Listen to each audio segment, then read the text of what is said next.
जय हिंद दोस्तों, कैसे हैं आप लोग। आशा करता हूं कि आप सभी अच्छे होंगे। दोस्तों, आज की इस वीडियो में मैं आपको एक बहुत ही बेहतरीन वैकेंसी के बारे में बताने जा रहा हूं। तो अगर आप भारत में कहीं से भी हैं, चाहे आप किसी भी राज्य से बिलोंग करते हैं, तो आप इसके लिए फॉर्म भर सकते हैं। ठीक है, तो ये वैकेंसी है आपकी खुफिया विभाग में, यानी कि इंटेलिजेंस ब्यूरो में वैकेंसी निकाली गई है 2023 की। ठीक है, ये वैकेंसी जारी हो चुकी है। आपकी खुफिया विभाग यानी कि इंटेलिजेंस ब्यूरो में ये वैकेंसी अनाउंस हो चुकी है। तो इस नोटिफिकेशन के थ्रू जिस पोस्ट के लिए वैकेंसी निकाली गई है, उस पोस्ट का नाम है जूनियर इंटेलिजेंस ऑफिसर, यानी कि जूनियर इंटेलिजेंस ऑफिसर के पद पर वैकेंसी निकाली गई है। ठीक है, अगर आप इसमें सेलेक्ट होते हैं तो आप जूनियर इंटेलिजेंस ऑफिसर के पोस्ट पर तैनात किए जाएंगे। ठीक है, कुल पदों की बात करें तो पोस्ट बहुत ही अच्छे हैं। 797 पदों पर यहां पर वैकेंसी निकाली गई है आपके लिए। ठीक है, अगर हम यहां पर आपके कैटेगरी वाइज पोस्ट की बात करें तो आपके जनरल कैटेगरी के लिए 325 पोस्ट, ईडब्ल्यूएस कैटेगरी के लिए 79 पोस्ट, ओबीसी कैटेगरी के लिए 215 पोस्ट, एससी कैटेगरी के लिए 119 पोस्ट, एसटी कैटेगरी के लिए 59 पोस्ट।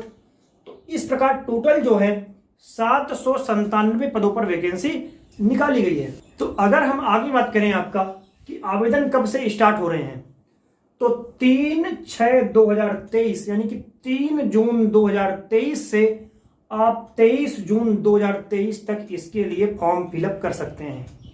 ठीक है, अगर आप इसके लिए फॉर्म भरना चाहें तो 3 जून से 23 जून तक आप फॉर्म भर सकते हैं।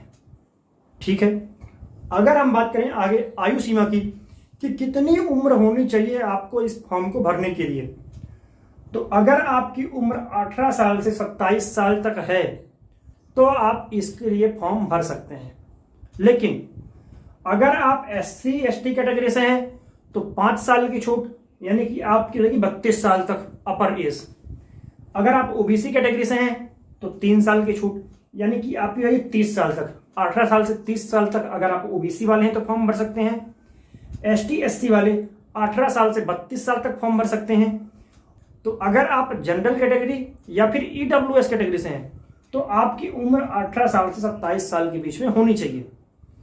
अब ये एज काउंट कब होगी, तो ये एज काउंट होगी आपकी 23/6/2023 को, यानी कि जो फॉर्म भरने की लास्ट डेट है, अगर आप इस दिन 18 साल से 27 साल के बीच में हैं तो आप फॉर्म भर सकते हैं। ठीक है, अब बात करते हैं हम शैक्षणिक योग्यता की कि क्या आपने पढ़ाई की हो कि आप इसके लिए फॉर्म भर सकें।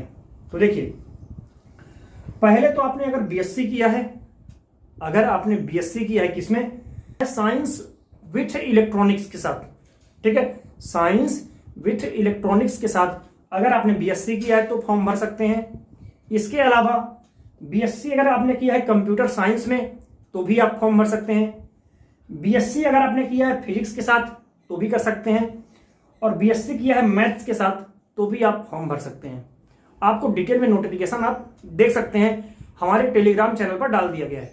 ठीक है, अब बात करें कि अगर आपने डिप्लोमा किया हुआ है इलेक्ट्रॉनिक्स में तो फॉर्म भर सकते हैं, इलेक्ट्रॉनिक्स एंड टेलीकम्युनिकेशन में तो फॉर्म भर सकते हैं। इसके अलावा इलेक्ट्रिकल और इलेक्ट्रॉनिक्स में किए हैं तो भी फॉर्म भर सकते हैं। इंफॉर्मेशन टेक्नोलॉजी में किए हैं तो भी फॉर्म भर सकते हैं। कंप्यूटर इंजीनियरिंग में किए हैं तो भी फॉर्म भर सकते हैं। कंप्यूटर साइंस में किए हैं तो भी भर सकते हैं। कंप्यूटर एप्लीकेशन में अगर आपने किया डिप्लोमा तो भी आप फॉर्म भर सकते हैं। ठीक है, तो अगर आपने ये पढ़ाई की है तो आप इसके लिए फॉर्म भर सकते हैं। ठीक है, हम बात करते हैं आगे कि अगर आप इस पोस्ट पर सेलेक्ट हो जाते हैं तो आपको वेतन कितनी मिलेगी, इसमें सैलरी आपको इसमें कितनी मिलेगी। तो सारे अलाउंसेस को जोड़ने के बाद आपकी जो सैलरी बनेगी वो लगभग 40,000 के आसपास आपकी सैलरी यहां पर बनने वाली है। ठीक, हम बात करते हैं आवेदन शुल्क की। ठीक है, कि अगर आप फॉर्म भरते हैं तो आपको पेमेंट कितना करना पड़ेगा, आपकी फीस कितनी लगेगी फॉर्म भरने के लिए।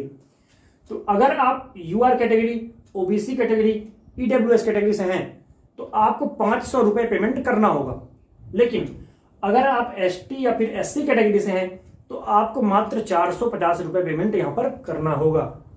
ठीक है, अब बात करते हैं हम चयन प्रक्रिया और सिलेबस के बारे में कि किस किस प्रोसेस से होकर आपका चयन होगा, कौन कौन से एग्जाम होंगे, उनमें क्या पूछेगा, इसके बारे में बात करते हैं। तो आपका यहाँ पर 3 प्रोसेस में होगा सिलेक्शन होगा, टीयर 1, टीयर 2 और टीयर 3। ठीक है, टीयर 1 की बात करते हैं तो आपका यहाँ पर एग्जाम होगा एमसीक्यू बेस्ड। ठीक है, ऑब्जेक्टिव टाइप क्वेश्चन आएंगे, उनको आपको सॉल्व करना रहेगा। ठीक है, इसमें 25 नंबर का आपका मैथ्स आएगा।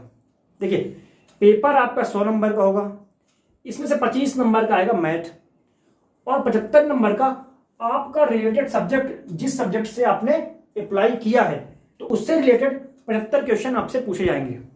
ठीक है, तो 100 मार्क्स का पेपर, 2 घंटे आपको यहाँ पर टाइम मिलेगा एग्जाम बनाने के लिए और 1/3 की आपकी नेगेटिव मार्किंग यहाँ पर रखी गई है, यानी कि एक क्वेश्चन गलत करते हैं तो आपका 0.33 मार्क्स कटेगा अगर आप एक क्वेश्चन गलत करते हैं तो।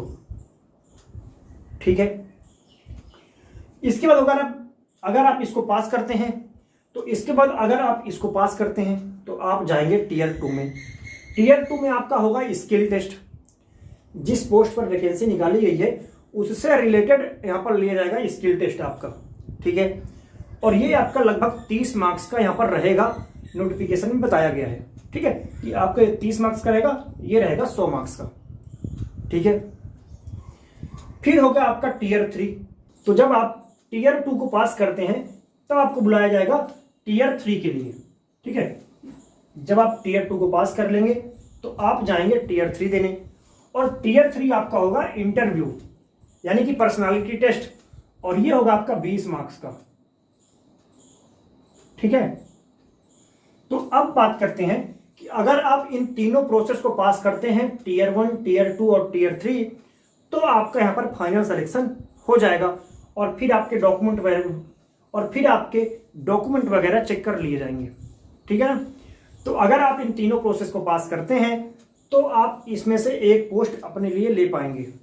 ठीक है, तो आशा करता हूं कि कंप्लीट जानकारी आपको पसंद आई होगी। अगर आपको इस वैकेंसी से जुड़ा या कोई और प्रकार का डाउट है तो आप कमेंट में पूछ सकते हैं। ठीक है, अगर आपको वीडियो पसंद आता है तो वीडियो को लाइक करें, शेयर करें और चैनल को सब्सक्राइब करें। साथ ही बेल वाला जो आइकन है उसको जरूर दबाइएगा, ताकि जब भी हम वीडियो डालें तो आप तक नोटिफिकेशन सबसे पहले पहुंचे। धन्यवाद।